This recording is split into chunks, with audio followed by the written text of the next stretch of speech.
वनवास की अवधि अब समाप्त होने को है और दुर्योधन के सैनिक हमें सियार की भांति सूंघते फिर रहे हैं। जो आज्ञा भ्राताश्री।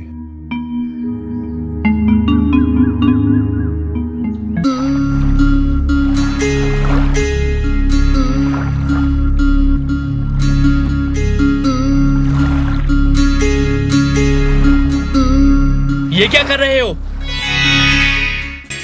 दिखने में तो भद्र और व्यवहार में चांडाल लगते हो।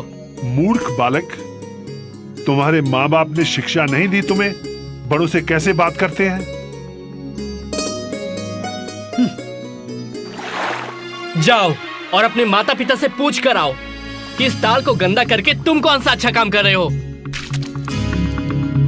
जल गंदा नहीं करूंगा तो हाथ पैर कैसे धोऊंगा? शीघ्र ही इस ताल से निकलो। इस ताल से मैं देवी के स्नान के लिए जल लेता हूँ और तुम इससे गंदा कर रहे हो। जल का उपयोग नहाने, धोने और शरीर की गंदगी दूर करने के लिए होता है। मंदबुद्धि, वो जल बहती धारा का होता है जहाँ गंदगी रुकती नहीं। ये ताल है, नदी नहीं। तुम यहाँ से निकलो, अन्यथा मैं अपनी सभ्यता की सीमा लांघ जाऊंगा। मैं नहीं जाऊंगा तो क्या कर लोगे? अभी बताता हूँ।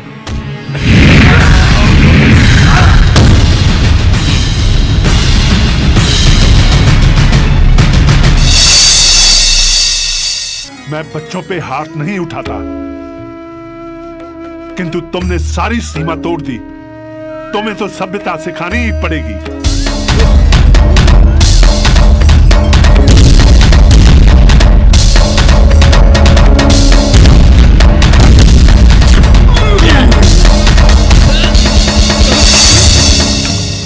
कैरवंश, ये तुम क्या कर रहे हो? प्रभु, इसने पूजा का जल अपवित्र किया है, मैं इसे दंड दूंगा। ऐसा मत करो वत्स, ये महाबली भीम तुम्हारे दादा हैं। मेरे दादा श्री भीम?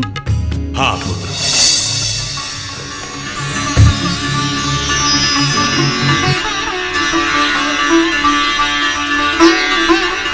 मुझे क्षमा कीजिए दादाश्री, मुझे क्षमा कीजिए। तुम मेरे पौत्र हो, मेरे घटोत्कच के पुत्र। हाँ हाँ दादाश्री, मुझसे अनजाने में ऐसा अपराध हुआ है जिसकी कोई क्षमा नहीं। नहीं पौत्र नहीं, भूल मुझसे भी हुई है। मैंने भी बड़े होने का कोई अच्छा परिचय नहीं दिया। मेरे लिए मात्र जल था और तुम्हारे लिए पूजा का स्थल, इसलिए भूल जाओ जो भी हुआ। कैसे भूल जाऊं दादाश्री? मैंने अपनी शक्ति का दुरुपयोग किया, वो भी अपने दादाश्री पर। मुझे इसके लिए अपने आप को दंड देना होगा। नहीं पौत्र नहीं, मैंने तुम्हारा बाल्यकाल नहीं देखा। हर पौत्र बाल्यकाल में अपने दादा पे हाथ उठाता है। मन मैला न करो पौत्र, हमारा मिलना शायद इसी प्रकार लिखा था।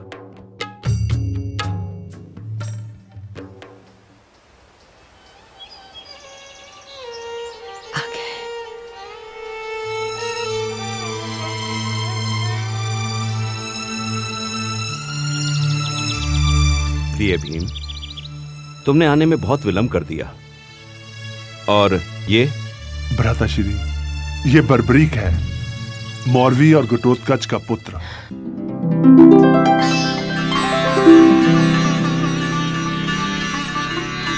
और बर्बरीक, ये तुम्हारे बड़े दादा युधिष्ठिर, प्रणाम। दादा अर्जुन, प्रणाम। नकुल सहदेव और तुम्हारी दादी द्रौपदी। प्रणाम दादीश्री। आयुष्मान भव। बर्बरीक बड़ा सुंदर नाम है। सुंदरता के साथ साथ ये अद्भुत शक्तिशाली भी है। और जानते हो द्रौपदी, इसने मुझे मल्ल युद्ध में परास्त किया। ये बालक आपको? हाँ द्रौपदी, ये यहाँ वन में सिद्धियां प्राप्त करने आया था और मेरी इससे भेंट हो गई। पुत्र बर्बरीक, तुम्हारी दादीश्री हिडिंबा, माताश्री और पिताश्री कैसे हैं? दादाश्री, जब से मैं श्री कृष्ण से शिक्षा प्राप्त करके निकला हूं तब से उनके दर्शन नहीं हुए। लेकिन ये विदित है कि वो सदैव पिताश्री और आप सबकी चिंता में लगी रहती हैं। घोड़े के टापों की आवाज।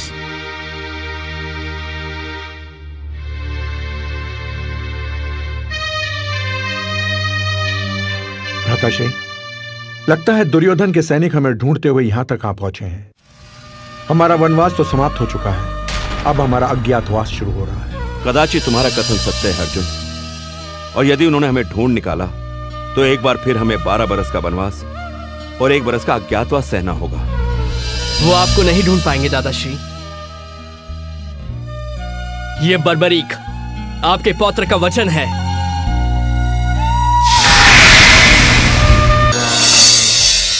ओम नमः शिवाय। आंखें खोलो पुत्र।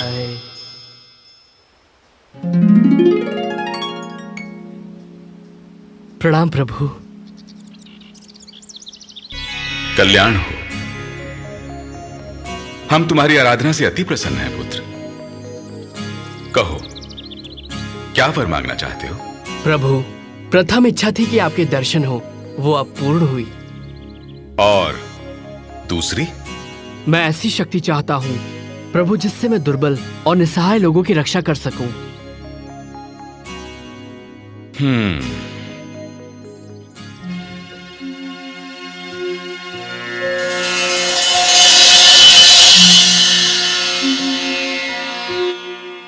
इन्हें स्वीकार करो पुत्र।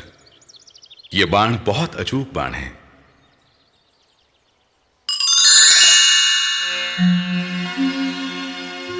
पहला बाण छोड़ने से तुम युद्ध भूमि में जिनका भी वध करने की कामना करोगे, यह बाण उनके शरीर पर मृत्यु चिन्ह बना देगा।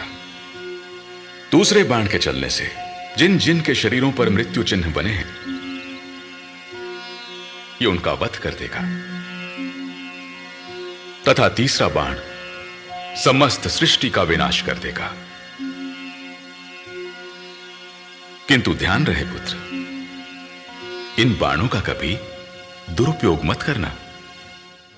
स्मरण रहे, तुम सदैव दुर्बल का साथ दोगे, हारे का सहारा बनोगे। जो आज्ञा प्रभु।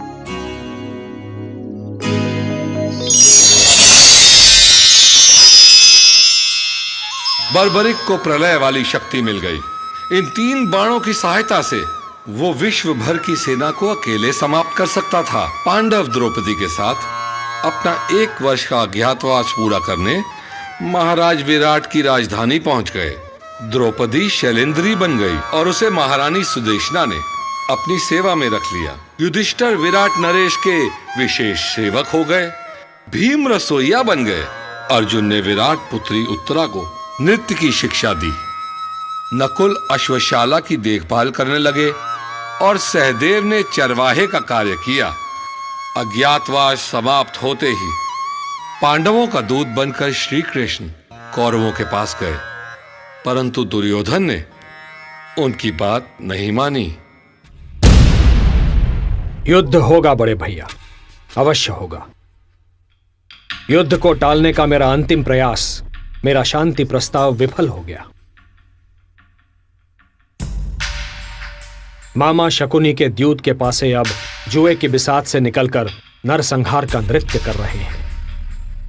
हस्तिनापुर नरेश धृतराष्ट्र ने नेत्रहीनता को अपना रक्षा कवच बना लिया है और पुत्र मोह के कारण वो अपना राजधर्म भूल चुके हैं।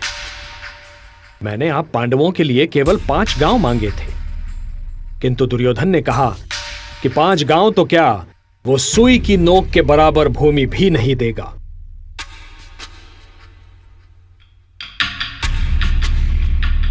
हे केशव, सत्ता और शक्ति के मद में चूर। अनुज दुर्योधन चाहे कुछ भी कहे, किंतु पांडवों की ओर से अंतिम निर्णय लेने का अधिकार मैं आपको सौंपता हूं माधव। प्रश्न अब केवल न्याय संगत अधिकार का नहीं है महाराज, अब प्रश्न है धर्म का। और मैं तो सदैव धर्म के हित की बात करूंगा और यही कहूंगा कि हे सर्वश्रेष्ठ धनुर्धर, उठाओ अपना गांडीव। हे गदाधारी भीम, उठाइए अपनी गदा। हे धर्मराज युधिष्ठिर, उठाइए धर्म की ध्वजा। जब जब राजनीति करने वाले लोग असंवेदनशील होंगे, तब तब शस्त्र उठेगा। यह युद्ध होगा सत्य और असत्य का, न्याय और अन्याय का, धर्म और अधर्म का। इसलिए यह धर्म युद्ध है, जिसके लिए धर्म क्षेत्र कुरुक्षेत्र चुना गया है। अर्थात ये युद्ध तो होगा ना वासुदेव? निस्संदेह पांचाली। हे मधुसूदन, अंतिम सांस लेती मेरी प्रतिशोध की ज्वाला को आपने पुनर्जीवित किया है। हे नरश्रेष्ठ, ये आपका वचन है, आश्वासन मात्र नहीं।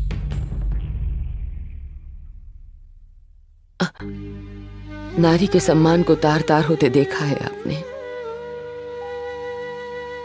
हे दीनानाथ, आपने मेरी लाज ढकी। इन खुले केशों के साथ यदि मैं चिता तक जाती तो मेरा स्थान नरक में निश्चित था। कृष्णे, तुम्हारे रूप में समस्त नारी जाति का अपमान करने वालों को चिता भी नहीं मिलेगी। उनके शवों पर विलाप करने वाला कोई नहीं होगा, होंगे केवल गिद्ध।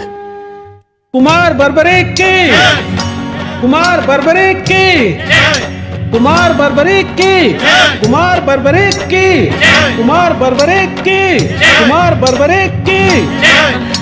दादीश्री। बर्बरीक। दादीश्री, मुझे लगा कि आप मुझे याद कर रही हैं, सो मैं यहाँ चला आया। बैठ जा पुत्र। बर्बरीक, विधाता ने तो मेरे भाग में प्रतीक्षा ही लिख दी है।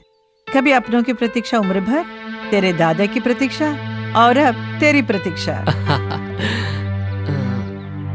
दादीश्री, आपकी यही प्रतीक्षा तो आपके अपनों की शक्ति है। आपने जिस कार्य के लिए गुरुदेव श्री कृष्ण के पास भेजा था, उनके मार्गदर्शन में वो पूर्ण हुआ। आज आपके बर्बरीक को संसार की बड़ी से बड़ी शक्ति भी चुनौती नहीं दे सकती। पुत्र बर्बरीक,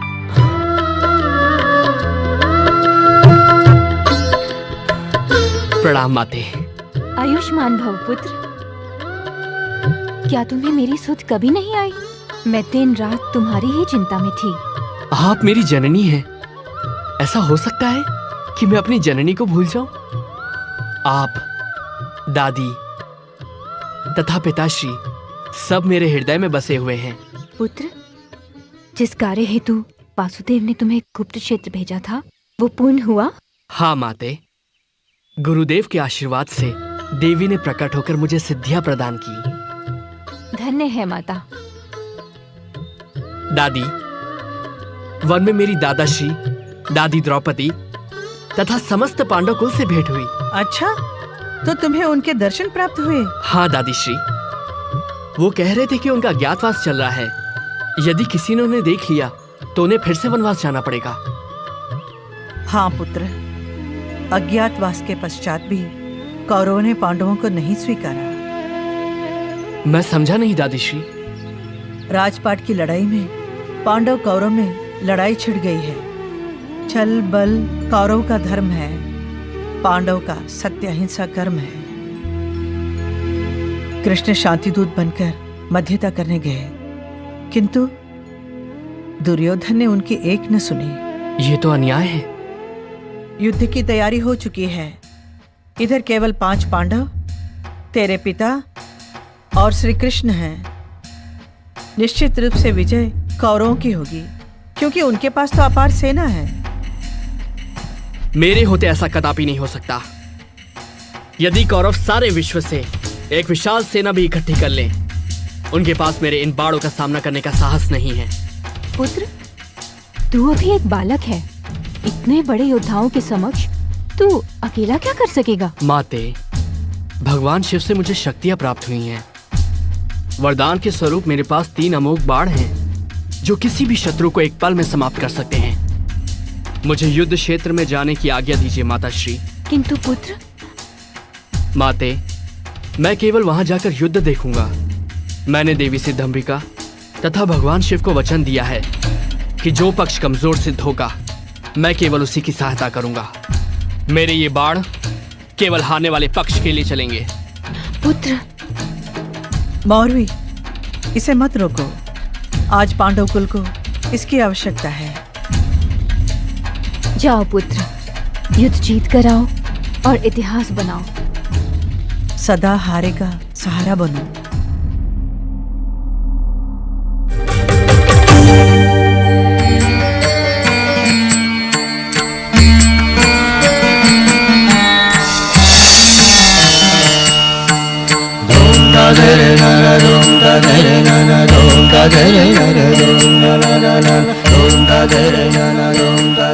युवक, पता नहीं तुम मित्र हो या शत्रु, किंतु वीरता तुम्हारे अंग अंग से झलकती दिखाई पड़ती है। तुम यहाँ किस पक्ष को अपना समर्थन देने आए हो? मैंने कोई निर्णय नहीं लिया है। इस समय तो मैं युद्ध को निकट से देखने की अनुमति लेने आया हूँ। वो तो तुम्हें सरलता से प्राप्त हो जाएगी युवक। ये धर्म युद्ध है। कोई भी योद्धा बिना दबाव के किसी भी पक्ष को अपना समर्थन दे सकता है। विचार करने की बात तो मात्र ये है कि कौन सा पक्ष धर्म, कौन सा अधर्म की ओर है। सुना है इस युद्ध में इतने महारथी इकट्ठा हो रहे हैं जो पहले कभी नहीं हुए। सत्य है युवक, केवल ये बताओ कि तुम अपना समर्थन किस पक्ष को दोगे? मैं तो सदैव निर्बल के पक्ष में हूँ। मैं पराजित का मित्र हूँ। ये दैव्य गुण है, मानवीय नहीं। तुम्हारी सेना कहाँ है युवक? मैं स्वयं एक सेना हूँ। मैं अकेला ही युद्ध करके किसी भी सेना को परास्त कर सकता हूँ। तुम्हारा व्यक्तित्व विचित्र है युवक। सत्य तो प्रदर्शन के पश्चात ही सिद्ध होता है। मैं द्रुपद पुत्र धृष्टद्युम्न, पांडव सेना का प्रधान सेनापति, तुम्हें अपने क्षेत्र से युद्ध देखने का निमंत्रण देता हूँ। धन्यवाद। मुझे पांडव पक्ष से यही अपेक्षा थी।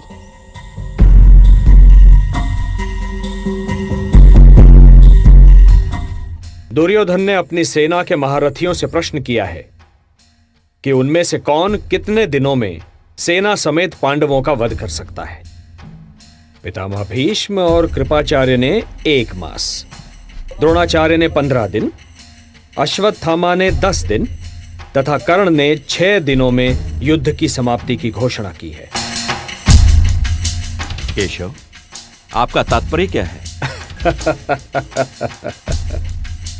यही प्रश्न मैं आप सबसे करना चाहता हूं कि आप में से कौन कितने दिनों में समस्त कौरव सेना को नष्ट कर सकता है।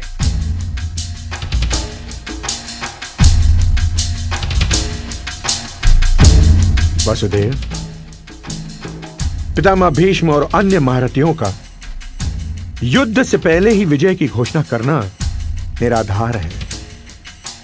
और हमारे शिविर में ऐसे ऐसे योद्धा हैं जिन्होंने कभी पराजय का स्वाद नहीं चखा, और यदि चाहें तो अकेले ही सारे कुरु सेना का नाश कर सकते हैं। और हे वासुदेव, जहां स्वयं आप हैं वहां पराजय का तो प्रश्न ही नहीं उठता है। और फिर भी अगर चित्त की शांति के लिए आप जानना चाहते हैं तो सुनिए वासुदेव, महादेव की सौगंध, जब मेरे बाणों की वर्षा होगी तो अग्नि बरसेगी, और वो अग्नि कुरुसेना और सेनापतियों को यूं जलाकर भस्म कर देगी जैसे ग्रीष्म ऋतु सूखी हुई घास को जलाकर राख कर देती है। महाराज, एक विचित्र युवक आया है। उसकी बातों में बड़बोलापन है, किंतु उसके मुखमंडल पर छलकता आत्मविश्वास उसकी कही गई इस बात को सत्य साबित करता है। वो कहता है कि मैं अकेले ही युद्ध क्षेत्र में समस्त सेना को समाप्त कर सकता हूं।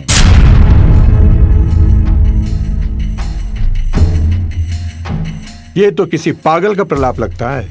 नहीं पार्थ, युवक है, युद्ध की बात करता है। चलकर देख तो लो उसे।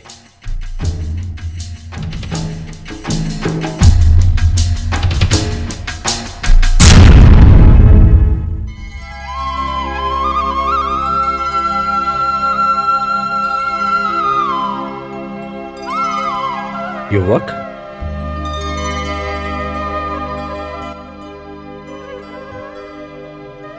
गुरुदेव, आप? सुहृदय, प्रणाम प्रभु। आयुष्मान भव।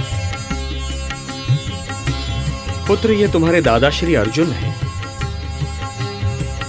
हाँ, गुप्त क्षेत्र में हम अल्प समय के लिए मिले थे। प्रणाम दादाश्री। विजयी भव पौत्र। गुरुदेव, मुझे युद्ध की सूचना मिली और मैं चला आया। हाँ वत्स, युद्ध की घोषणा हो चुकी है। अब हमें अपने पक्ष की शक्ति का विस्तार करना होगा। गुरुदेव, अब आपको चिंता करने की क्या आवश्यकता है? आपका शिष्य सिद्ध क्षेत्र से सिद्धियां प्राप्त करके लौटा है। मैं अकेला ही समस्त कौरव सेना को समाप्त कर सकता हूं।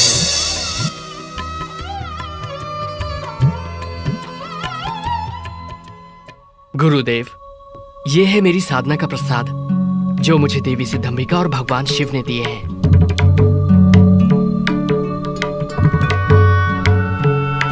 इन बाणों की विशेषता क्या है पुत्र? पहला बाण जब चलेगा तो जिन लोगों के वध की मैं कामना करूंगा, ये उन पर मृत्यु चिन्ह बना देगा। पौत्र, ये कुछ अतिशयोक्ति नहीं लगती?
इस वृक्ष के सारे पत्ते मेरे लक्ष्य पर हैं गुरुदेव।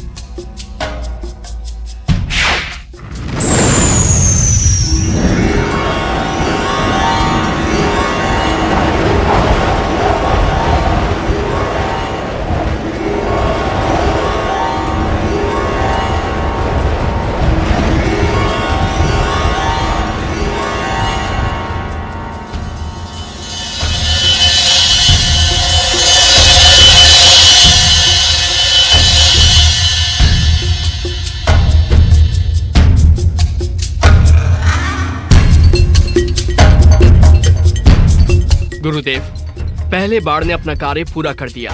पुत्र, तुम्हें विश्वास है कि सारे पत्तों पर चिन्ह लग गए हैं? हाँ गुरुदेव।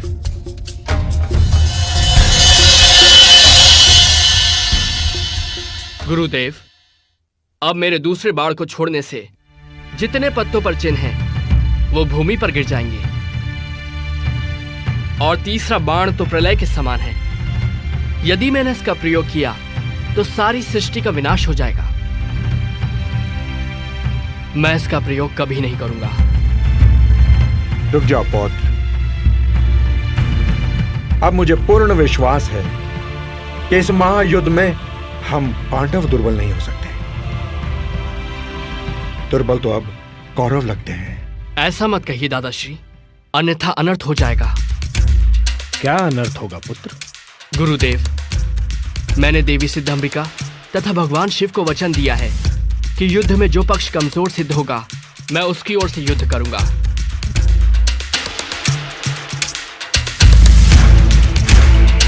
तो इसका अर्थ यह हुआ पौत्र कि बीच युद्ध में भी आप हमारे शत्रु का पक्ष ले सकते हो? हाँ दादाश्री, यदि युद्ध में कौरव पक्ष कमजोर सिद्ध हुआ तो देवी को दिए वचन के अनुसार मुझे उनकी ओर से ही युद्ध करना पड़ेगा। चलो पौत्र, विश्राम कर लो। क्षमा करें गुरुदेव, मैंने निर्णय लिया है कि युद्ध क्षेत्र से बाहर रहकर ही युद्ध देखूंगा।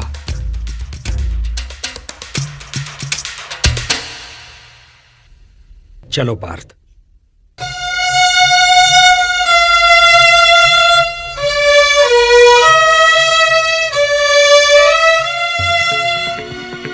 हे केशव, हे जनार्दन, इस युद्ध में तो हमारी विजय निश्चित है। निस्संदेह, किंतु जो मैं अभी सुनकर आ रहा हूं उसका अर्थ यह है कि पहले हमें पराजय की सीमा तक पहुंचना होगा। और पराजय का अर्थ है पांडवों में से 2-3 की मृत्यु और पांडव सेना का विनाश। पराजय? मैं कुछ समझा नहीं केशव। पार्थ, यदि हम कौरव सेना का नाश कर दें और विजय की ओर चलें तो बर्बरीक अपने 2 ही बाणों से अपने विजय उल्लास को पराजय में बदल देगा। तो अब क्या करें?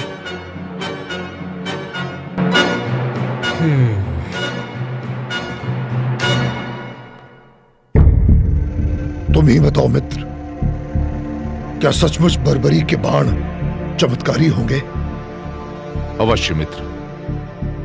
यदि वो बाण महादेव ने स्वयं बर्बरीक को दिए हैं तो निश्चित ही वो चमत्कारी होंगे।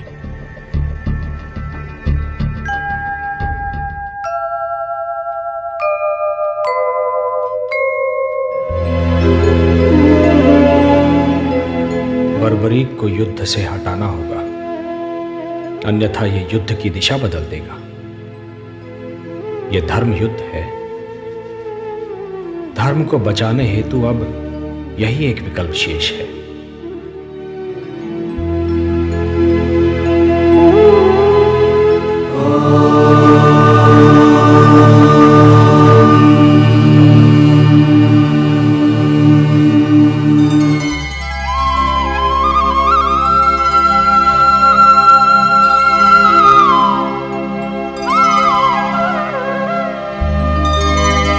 सूर्योदय।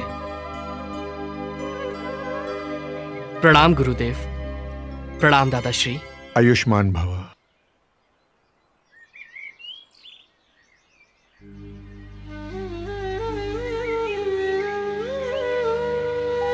प्रभु, आप शांत क्यों हैं? क्या चिंता है आपको? पुत्र कल से युद्ध शुरू हो जाएगा। देखें, निर्णय की ओर जाता है। मेरे होते आपको चिंता करने की कोई आवश्यकता नहीं है। यदि कौरवों के पक्ष में युद्ध जाता देखा तो मात्र 2 क्षण में ही मैं सारे योद्धाओं को समाप्त कर दूंगा।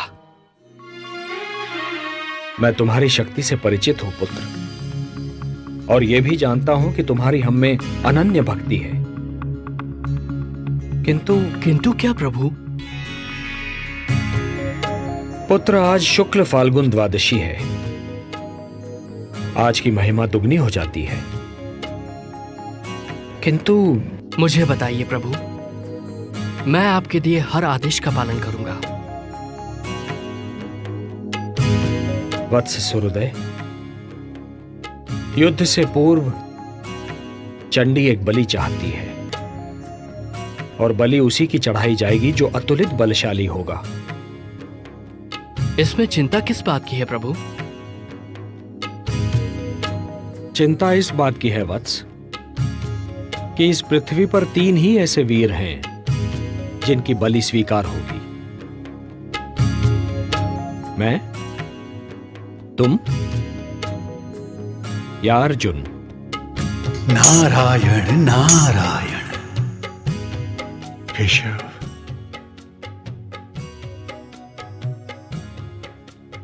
बस इतनी सी बात है केशव?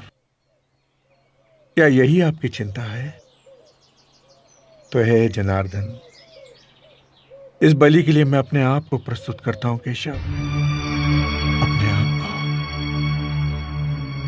तुम ये नहीं कर सकते पार्थ, ये धर्म युद्ध है। यदि एक भी पांडव कम हो जाएगा तो ये युद्ध धर्म युद्ध नहीं कहलाएगा। बस एक ही मार्ग शेष है। मैं स्वयं ही अपना बलिदान दे देता हूं। वैसे भी युद्ध ना करने की प्रतिज्ञा ली है मैंने। एक सारथी ही तो हूं तुम्हारा। नहीं केशव, नहीं। प्रभु, आप मेरे गुरु हैं, श्रेष्ठ हैं, सभी तरह से ज्येष्ठ हैं मेरे। ये अधिकार सिर्फ मेरा है, मेरा। मुझे आज्ञा दीजिए प्रभु। आपके चरणों की सौगंध खाकर कहता हूं, आपके उद्देश्य को पूरा करने के लिए मैं अपने शीश की बलि देता हूं।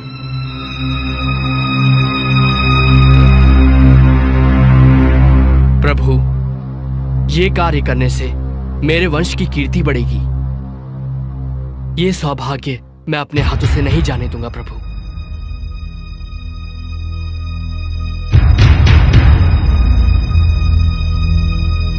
सोचिए मत प्रभु। उठाइए ये शस्त्र और मेरे शीश को धड़ से अलग करके चंडी मां को बलि चढ़ाइए। मैं ऐसा नहीं कर सकता। यदि मैंने ऐसा किया तो यह बलिदान नहीं होगा, हत्या होगी।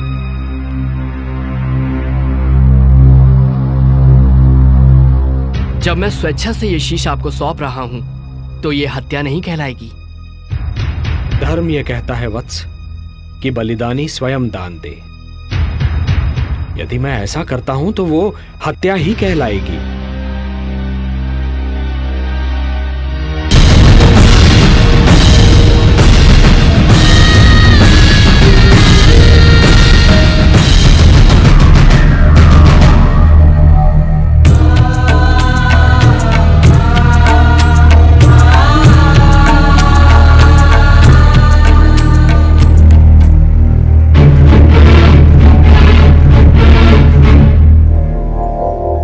नारायण नारायण।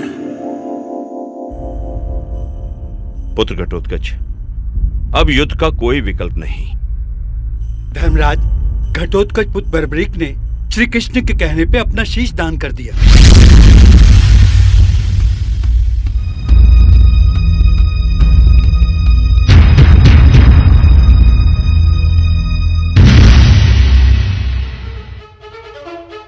उन वाणों की सत्यता की परीक्षा तो स्वयं वासुदेव ने ली है।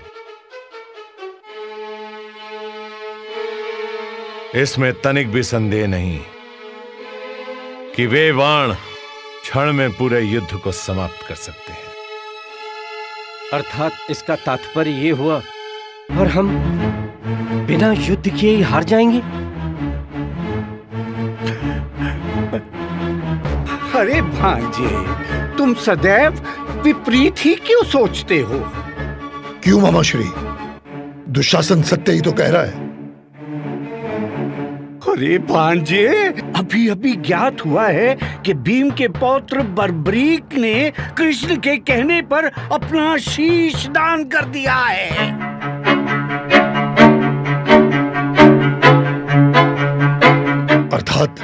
अर्थात भांजो, बर्बरीक की मृत्यु हो चुकी है।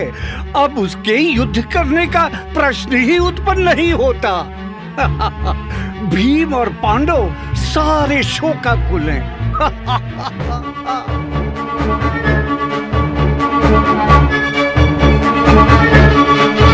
अवश्य इसमें भी कृष्ण का कोई उद्देश्य होगा।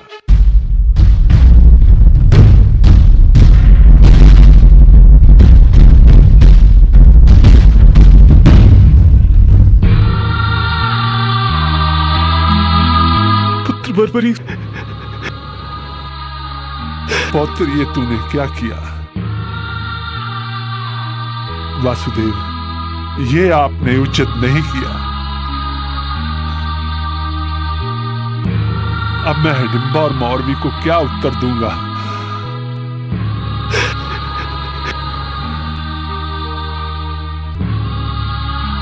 हे ईश्वर, ये तेरी कैसी लीला है? कौन सा पाप किया था मैंने? इससे तो अच्छा होता पुत्र बर्बरीक से पहले मुझे ही मृत्यु आ जाती। कम से कम ये दुख तो नहीं सहना पड़ता। ये आपने क्या किया वासुदेव? और इसके पीछे आपका क्या उद्देश्य है? बोलिए ना केशव।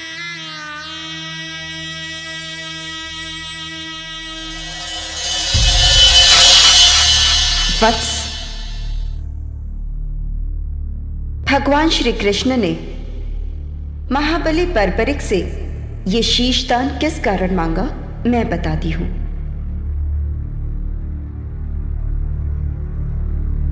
ब्रह्मदेव द्वारा घमंड करने पर इन्हें यह श्राप दिया गया कि अगले जन्म में जब पृथ्वी पर धर्म की रक्षा के लिए युद्ध होगा, तब श्री कृष्ण के द्वारा इन्हें मोक्ष प्राप्त होगा और वे ही इनकी मृत्यु का कारण बनेंगे। इसलिए इसमें श्री कृष्ण का कोई दोष नहीं। आपको श्री कृष्ण पर कोई दोष नहीं लगाना चाहिए।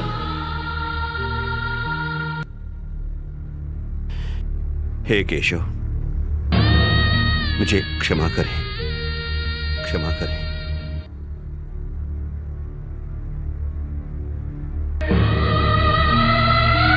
हे देवी, ये एक भक्त का शीश है। इसे अमृत से सींचो और अजरामर बना दो।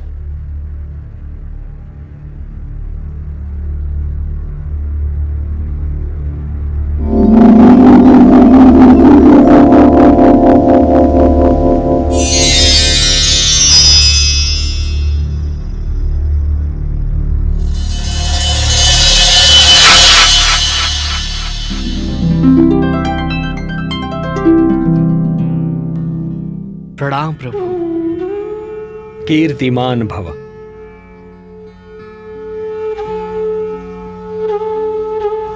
पुत्र बर्बरीक,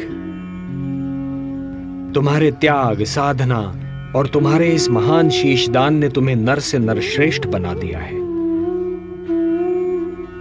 तुम जैसा महात्मा केवल सृष्टि के कल्याण के लिए आता है।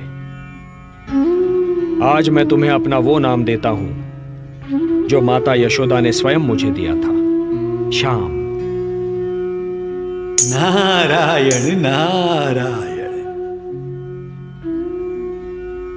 और तुम्हें मैं अपनी सारी शक्ति भी प्रदान करता हूं।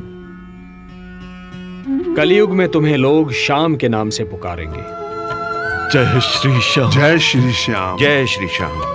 जय श्री श्याम। वत्स, अपनी इच्छा मुझे बताओ। हे नारायण, हे श्याम, मेरी 2 इच्छाएं हैं। प्रथम इच्छा, मेरी देह को आपके हाथ से अग्नि मिले,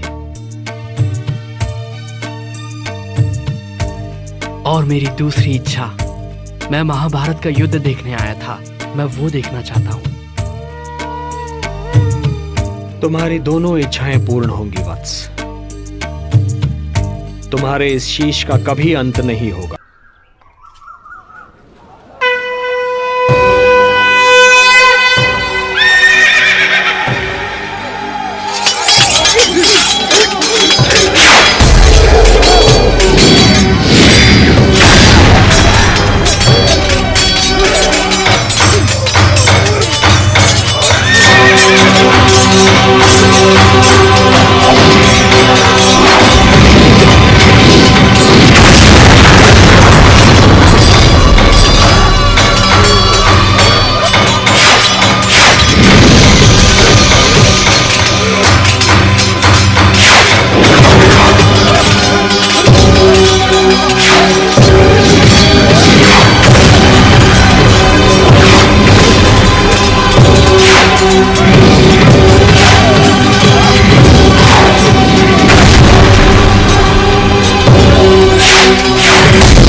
कुरुक्षेत्र के युद्ध में पांडवों की जीत हुई और कौरवों की हार। चारों ओर से पांडवों की जय जयकार सुनाई दे रही थी। पांचों पांडव इस युद्ध का श्रेय स्वयं ही ले रहे थे। मैंने धर्म की मर्यादा का पालन करते हुए युद्ध का संचालन किया और इसीलिए हमें विजयश्री का प्रसाद मिला।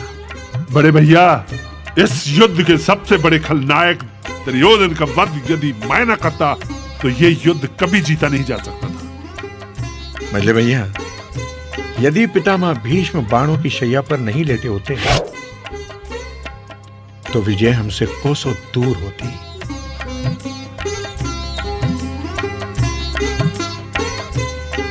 किस बात पर इतना विवाद चल रहा है? कृष्ण, तुम ही बताओ कि इस युद्ध में विजयश्री का मुकुट किसके शीश पे रखना चाहिए?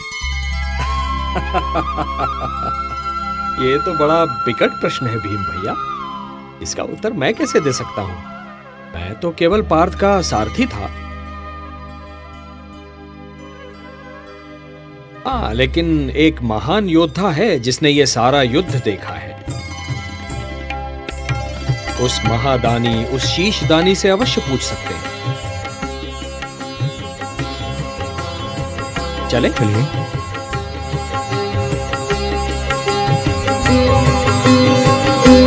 नारायण नारायण।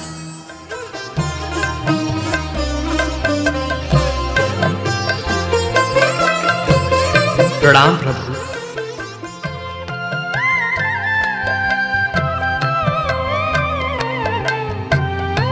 हे शीशदानी, तुमने महाभारत युद्ध देखा? हाँ नारायण, संपूर्ण देखा। तुम्हारे ये पांचों पितामह इस बात पर विवाद कर रहे हैं पुत्र कि इस युद्ध में विजय किसके कारण प्राप्त हुई।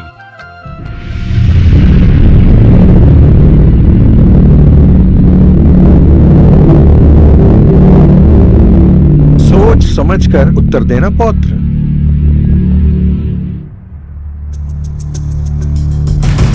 ना जाने किस आधार पर आप सब अपने आप को इस युद्ध का नायक मान रहे हैं। आप बड़े दादा धर्मराज युधिष्ठिर, आपने असत्य भाषण करके अपने गुरु द्रोणाचार्य का वध कर दिया। मेरे पितामह भीम, आपने गदा युद्ध के नियमों का उल्लंघन करके दादा दुर्योधन का वध किया। गांडीवधारी आपने तो युद्ध से पूर्व ही गांडी फेंक दिया था। पितामह भीष्म को आपने शिखंडी का आश्रय लेकर बाणों की शैया पर सुलाया। दादा कर्ण से आपके प्राणों की रक्षा के लिए मेरे पिता घटोत्कच ने अपने प्राणों की आहुति दी। नहीं, आप में से कोई भी नहीं है।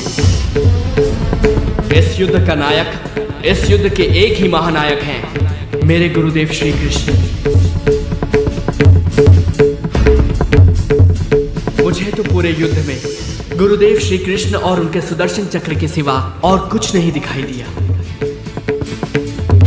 गुरुदेव श्री कृष्ण केवल दादा अर्जुन के सारथी नहीं, इस महायुद्ध के सारथी थे कृष्ण, केवल श्री कृष्ण।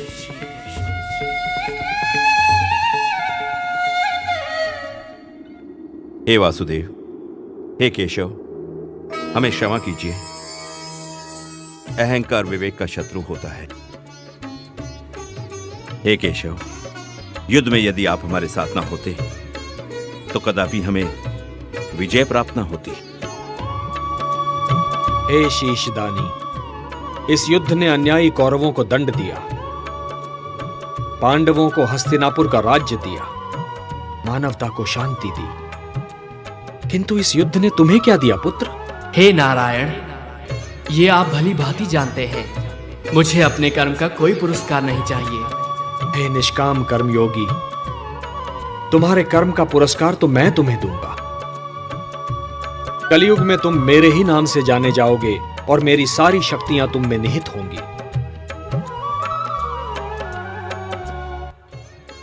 जो भी मनुष्य तुम्हारी पूजा करेगा उसकी सारी मनोकामनाएं पूर्ण होंगी। मेरे लिए क्या आज्ञा है प्रभु? पुत्र, कलयुग का प्रसार बढ़ते ही तुम खाटू नाम के स्थान पर प्रकट हो जाना। वहां की भूमि अत्यंत पवित्र और पावन है। खंडेला का राजा अत्यंत धार्मिक प्रवृत्ति का है। जब तक यह पृथ्वी है पुत्र, जब तक सूर्य चंद्रमा है, जब तक ये सारे नक्षत्र हैं, तुम लोगों के लिए पूजनीय और वंदनीय होगे। तुम्हारे शीश की पूजा होगी पुत्र। तुम श्याम नाम से जाने जाओगे और हारे का सहारा बनोगे। ओम नमो भगवते वासुदेवाय।